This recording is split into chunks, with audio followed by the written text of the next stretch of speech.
ตอนนี้ฝนก็ตกพี่น้องเลยโอ้ฝนมาแล้วพี่น้องเอ้ย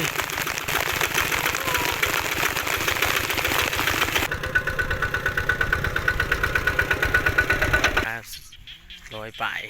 200โอ้โหยังอีแถวร่องกลางพี่น้องเลย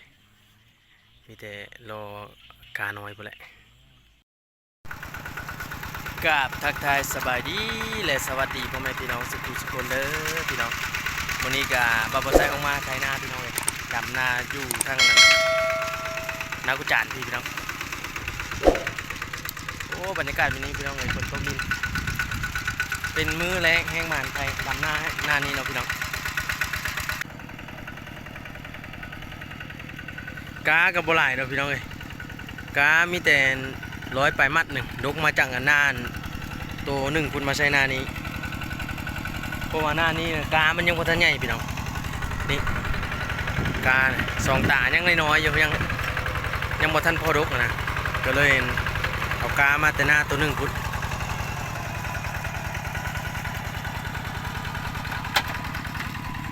เอามาจากจีได้จังให้ได้นี่นะสิประมาณได้อยู่ประมาณ10ให้ได้บอกพี่น้องกา100ป่ายเกือบ200ประมาณ10ให้กับบ่ใหญ่นะให้น้อยๆให้นาบ่ใส่ให้น้อยๆพี่น้องเลยผู้ดีดำ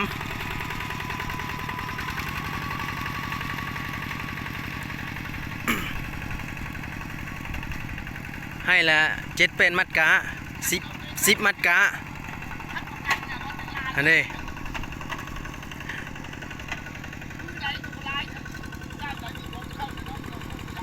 เอาไว้เอาให้ท่านผู้เอาให้ท่านผู้ไทยได้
เพื่อนดำแต่กลางไม่ออกมาเพื่อนโบแมนจีดำแต่เข้มได้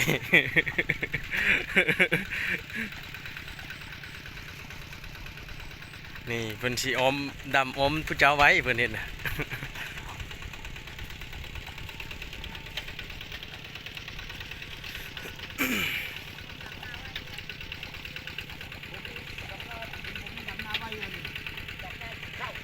ไอ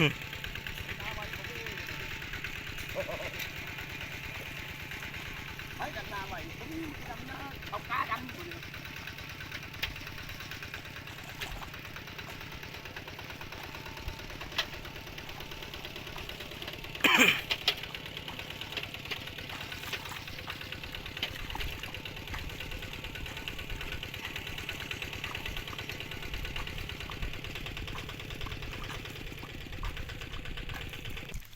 มาพี่น้องกินข้าวนำกันเด้อบัดนี้พักเที่ยงกินข้าว อันนี้จ้ามเลยเสียกิน บ่วงในคุก อาบซีน นี่มาตาบวงมาเลยมา ว้าติดมือเด้ คุกใจดูเอามาติดมือครับ มาลดแก้วลดลด เอา คุกล้างก่อนครับ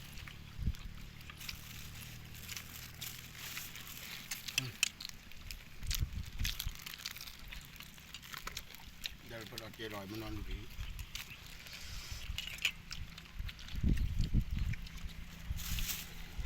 เอาละเลยเราไปเข้าห้องน้ำมันกระมังเลยแรงก็ปิดยามก่อใต้นี่เด้อวะเลยกระมังเลยมารยาทได้จำนั่นน่ะมารยาทก่อใต้เด้อเลยกระมังบ้านลุงมารยาทบ้านไอ้กระบยันน่ะบ้านของมันเปลี่ยน 50จนจะเข้าแล้ว ก็ไม่ มันเป็นเนาะ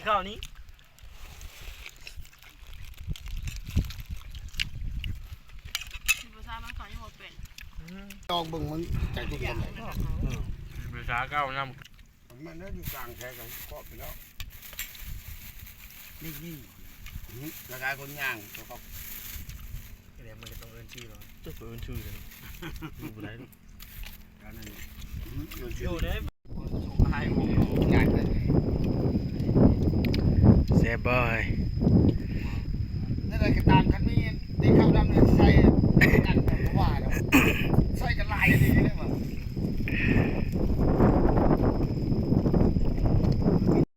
แกงพี่น้องเอ้ยการว่าให้กาให้เบิดเนาะพี่น้องการ200ให้เบิดแล้วก็จังได้กลับลงอีกรอบแรงสิแล้วหรือบ่เลยมือผู้จักพี่น้อง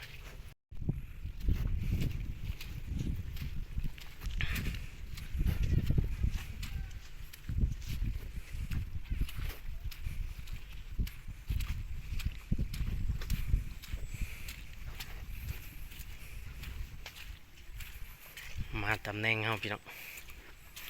บ่าวมันใส่เป็นคนไทยเนาะไทยแล้วก็ขาด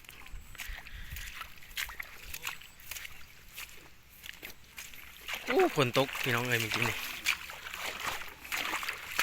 แห้งขนาดเมื่อกี้นี่มาบาดเดียวเปียกเบิด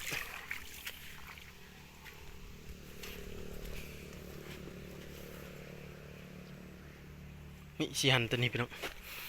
ตัวนี้มันหลวมน็อตมันหลวม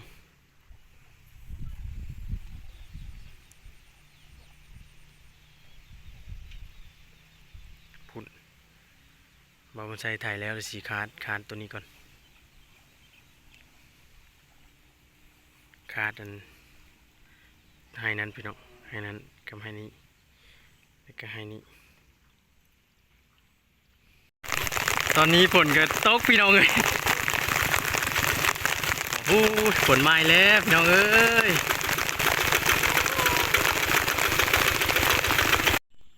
โบเลี้ยวจำให้นี่พี่น้องเอ้ยกาบุพอกา100ป่าย200นึงบุพอยังอีแถวร่องกลางพี่น้องเอ้ยมีแต่รอกาน้อยพุ่นแหละ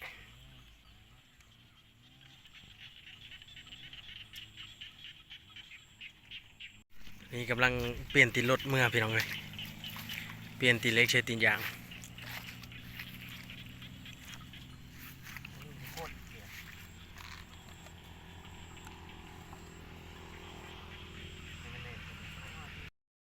เอาพี่น้องถือว่าคลิปนี้ก็พากพี่ฟังน้องไว้เพียงเท่านี้เด้อพี่น้องไว้พบกันคลิปหน้านะพี่น้องเนาะคลิปนี้ก็กล่าวคำว่าสบายดีพี่น้อง